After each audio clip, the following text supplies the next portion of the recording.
Olá, meus queridos alunos, bom dia, ou boa tarde, boa noite. Vamos dar início então à nossa aula 1, né, de redação comercial, aula que é correspondente ao nosso curso técnico, né, em administração da Escola Técnica Mônaco, beleza? Bom, pessoal, hoje se trata da aula 1, né, do dia referente àquela live que nós vamos ter do dia 29, né, do 10 de 2020, ok? Então, pessoal, vamos dar início.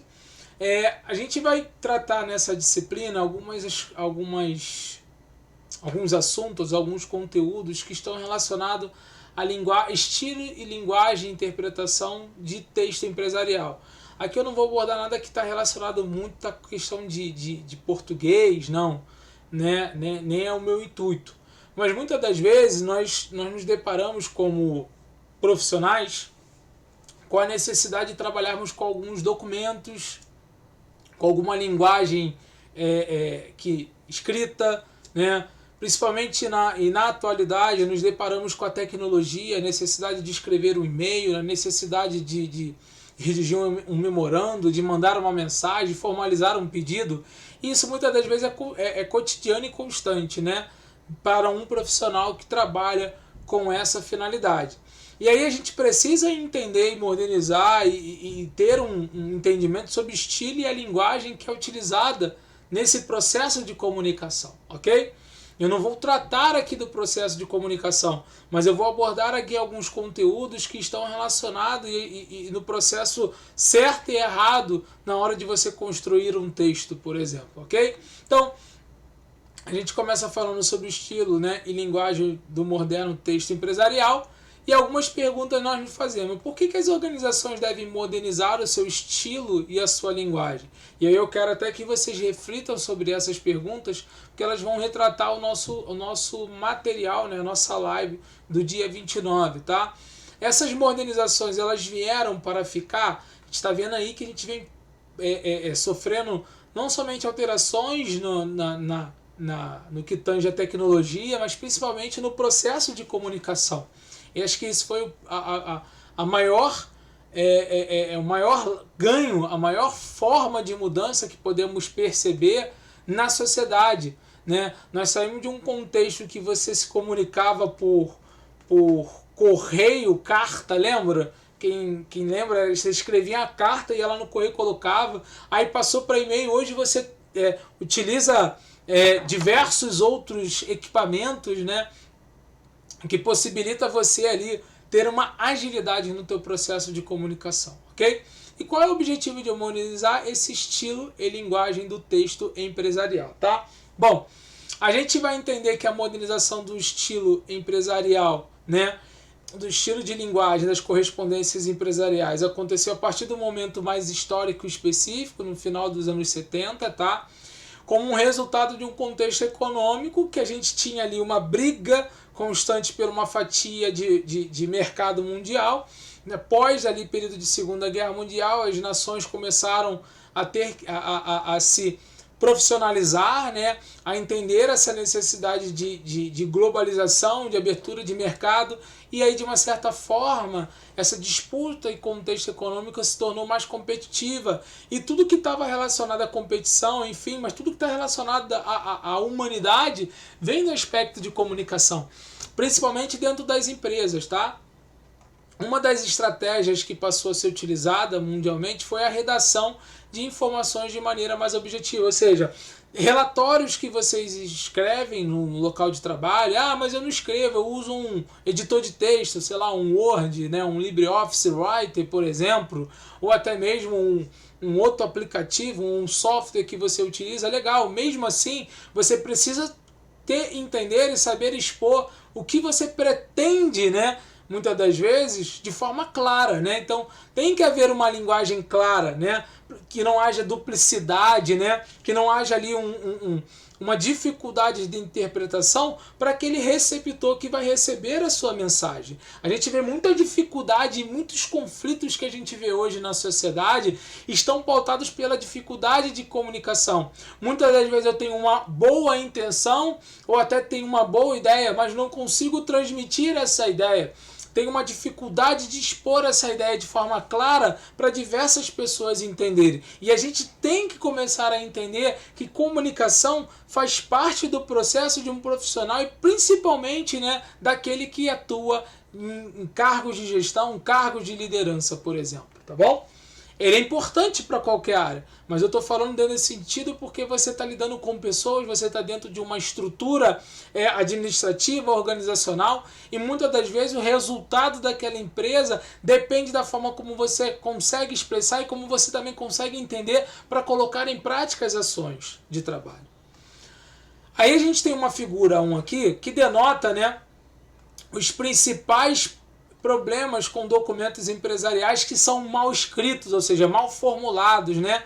Ou seja, a gente tem circulação desses documentos que são mal escritos. Então, vamos entender um pouquinho deles, né? Então, a gente tem muitas das vezes a desmotivação para a leitura. Repare que cada vez mais hoje, pelo avanço da tecnologia, as pessoas não têm muita paciência para ler longos textos. E isso é muito ruim, porque muitas das vezes você com um longo texto, às vezes é necessário você ter que acesso a isso. A gente até vê uma dificuldade também cultural, educacional, que as pessoas não têm uma dificuldade para ler, é verdade, entendo isso, mas temos que levar em consideração que essa desmotivação muitas das vezes é por causa de um texto longo, por exemplo, tá?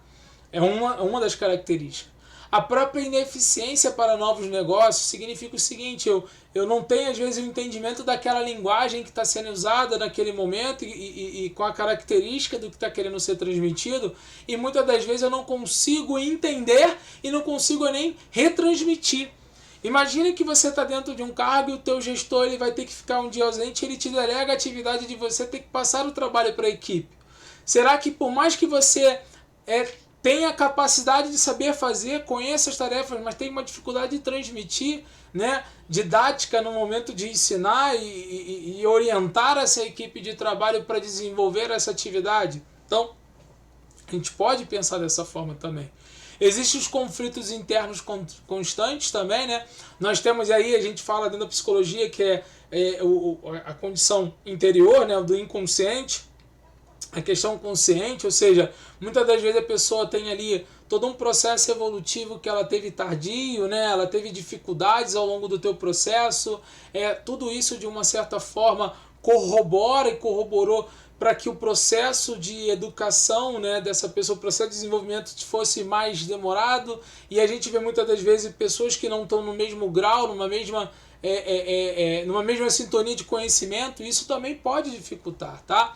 O próprio retrabalho, né, de você ter que reescrever, né, de você ter que refazer, a falta de credibilidade muitas das vezes no próprio documento ou quem escreveu, e o privilégio da troca oral de informações, onde muitas das vezes as pessoas preferem aquela troca oral, mas não conseguem trazer para um contexto de um relatório, de um documento, de um memorando, de uma carta, por exemplo, daquilo que está sendo acordado, né? É igual na aula de direito que eu falei sobre o contrato de trabalho, né? Um acordo tácito, ou seja, o que é um contrato?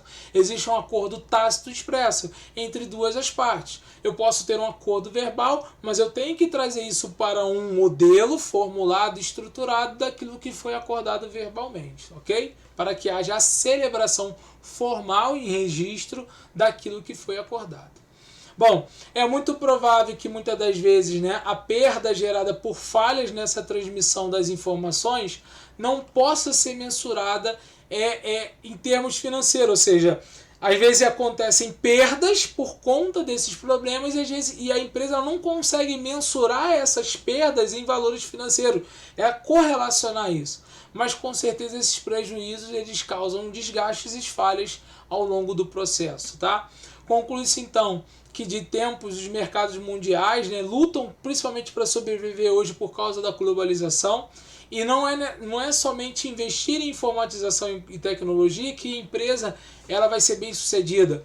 Ela tem que pensar na própria sociedade humana, no seu capital intelectual, né, e na forma que é a comunicação para dentro, né, que a gente também tem um contexto do próprio endomarketing, da comunicação interna, e a comunicação para fora, tá? Então, se eu consigo interpretar o que meu público-alvo, meu mercado quer, consigo interpretar como a minha equipe, como a minha empresa funciona e como essas pessoas que têm seus objetivos individuais funcionam dentro de um contexto de objetivo organizacional, muitas das vezes eu consigo atingir aquilo que é esperado, tá? Em termos empresariais, né, essa comunicação tem valores bem definidos, né, no caso a clareza, a própria objetividade dessas informações que vão gerar agilidade nas decisões, melhora do trabalho, né, um aspecto de melhor sincronização e sintonia entre essas equipes e, obviamente, o lucro, que é o objetivo de qualquer empresa, tá? O princípio fundamental, né, do texto empresarial, a gente sabe que a comunicação empresarial, né, diferentemente de um texto jornalístico e literário, né, tem como princípio fundamental gerar uma resposta objetiva para uma determinada finalidade dentro da organização, tá? Numa correspondência, por exemplo, empresarial, né, o documento é sempre redigido para um cliente, que pode ser interno ou externo.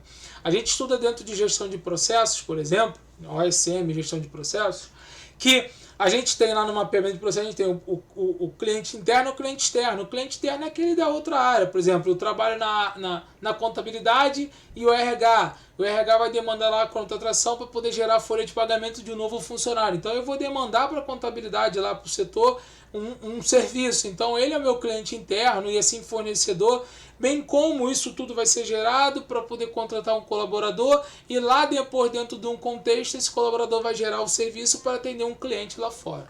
Até eu vou falar sobre isso aqui na figura 1.2, tá? E aí, se o cliente der a resposta que se espera, o texto foi eficaz. Caso contrário, ele tem que ser repensado e reescrito, né? Remodelado. Então essa diferença dos textos empresariais, olha só a diferença. Eu tenho um texto jornalístico que o objetivo é informar. Eu tenho um texto literário que ele tem uma visão de emoção. E o texto empresarial sempre ele é pautado para uma ação. Até muitas das vezes os trâmites, né, os memorandos, né, as delegações e as ações de trabalho, elas são pautadas nessas ações. Então, por exemplo, aqui no texto empresarial, eu tenho aqui uma ação que deve ser realizada. Aqui nesse texto literário, eu estou tratando de algum texto que fala sobre uma emoção. E aqui é uma informação que foi tirada de algum veículo, por exemplo, de algum fato que aconteceu, tá? As características do texto empresarial, a gente deve levar em consideração que são características que são importantes. A objetividade, né? A concisão, essa correção gramatical, a linguagem adequada, a coerência e a clareza. Então, vamos entender um pouquinho. Concisão está relacionada ao quê? A ser um texto conciso, né? A ser um texto que está alinhado, que está ajustado, está direcionado, né? Que não seja um texto muito grande, ele possa ser objetivo, que ele possa ali atender aquilo que se espera, que ele seja claro, porque muitas das vezes cada pessoa que vai ter acesso a esse texto, ele tem que, e muitas das vezes as pessoas têm um nível de conhecimento diferente, elas não conseguem entender, elas têm comportamento diferente, graus de ensino diferente, e você precisa ser o mais claro possível. A própria coerência, né, naquilo que você coloca, naquilo que você escreve, e a linguagem ela deve ser também adequada para aquela situação, para aquele contexto, para aquele objetivo, bem como, né, não podemos deixar de dizer, a própria correção gramatical, tá? Então, olha um exemplo de um memorando ou um e-mail, podemos assim dizer, totalmente reprovado. A gente tem aqui o início, né, até aí tudo bem, só que, ó, prezados senhores, desejamos acusar o recebimento de seu prezado favor datado de 12 de outubro próximo. Ou seja, não há uma coerência, o texto não está conciso, não há utilização correta de pontuação, e isso aqui, de uma certa forma, vai confundir quem vai ler o texto. Agora, vamos pegar um exemplo aqui aprovado. Ó. Olha o tamanho desse texto e olha o tamanho desse aqui. Ó. E é o mesmo sentido. Ó. Prezados senhores, informamos que recebemos as mercadorias encomendadas, assim como os documentos a elas relativos, anexos à sua carta do dia tal. Contudo, estranhamos o fato de constar de sua fatura o vencimento para 30 dias. Ou seja, eu não vou ler tudo aqui. Em suma, esse texto está obedecendo que objetivos? Esses aqui, ó. Vou até trazer eles para cá. Ó. Então, eu estou conseguindo ser claro, ser objetivo, conciso, coerente, utilizando uma linguagem adequada, tendo um início, um desenvolvimento, um fim, né? Fechando todo o meu processo de comunicação, ok?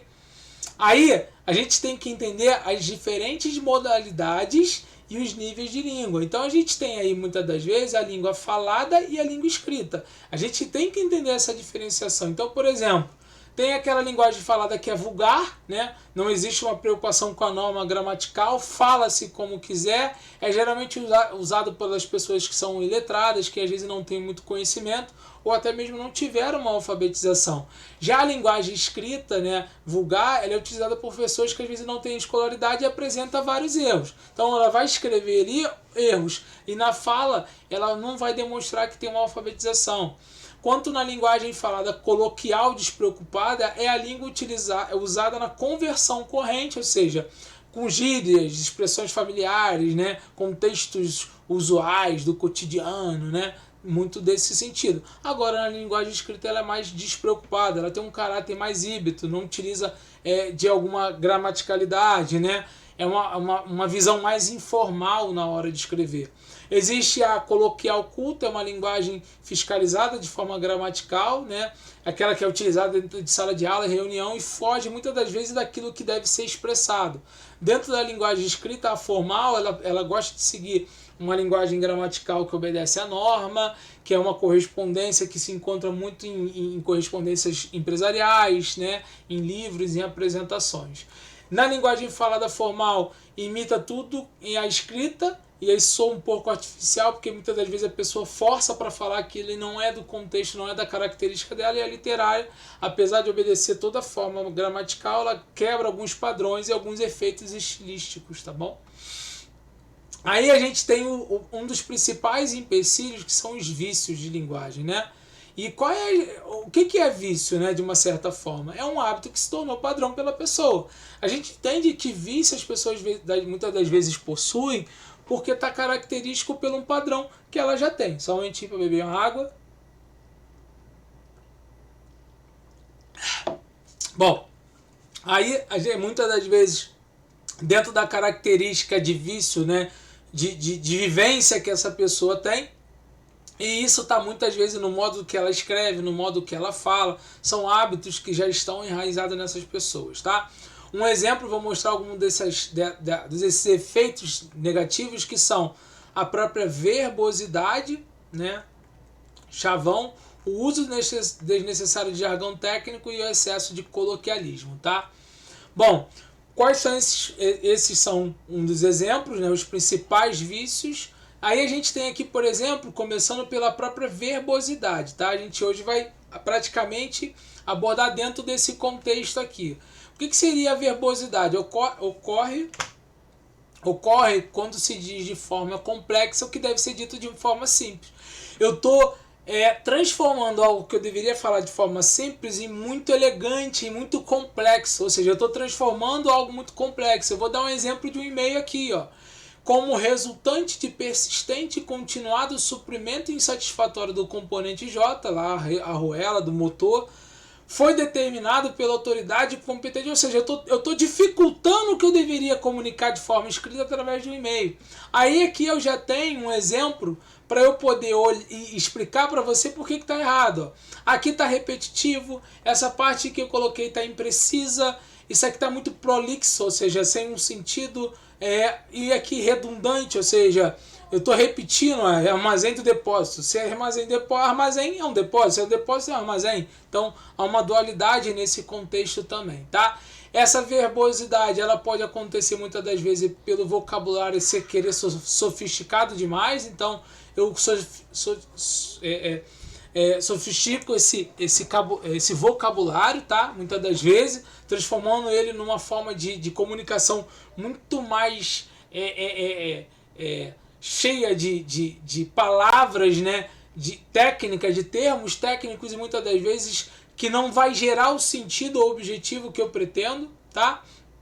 Então, por exemplo, será que um órgão que tem por objetivo congregar colegas de uma mesma profissão devem se dirigir a seus pares com uma linguagem tão erudita, ou seja, diferente? A reação imediata de quem recebe essa correspondência será positiva ou negativa? Vão refletindo nessas perguntas como aquela no início, que eu vou tratar isso com vocês na live, tá? O objetivo da associação de classe, ou seja, qual seja o pagamento da mensalidade, será que vai ser alcançado? Será que o objetivo daquele e-mail, que deveria ser bem claro e objetivo, vai ser alcançado? Então, para corrigir esse tipo de texto, há uma necessidade de você colocar um vocabulário simples, né, que vai atingir aquilo que vai ser no destinatário. Então aqui, por exemplo, ó, olha o método que, em vez de eu escrever tudo isso aqui, ó, solicitamos o pagamento das mensalidades nas datas aprazadas de dito carnê colaborando eu posso escrever de forma simples, ó, solicitamos o pagamento das mensalidades até as datas de vencimento indicada no carnê. Pronto! Fica muito mais claro e objetivo para a pessoa entender, tá?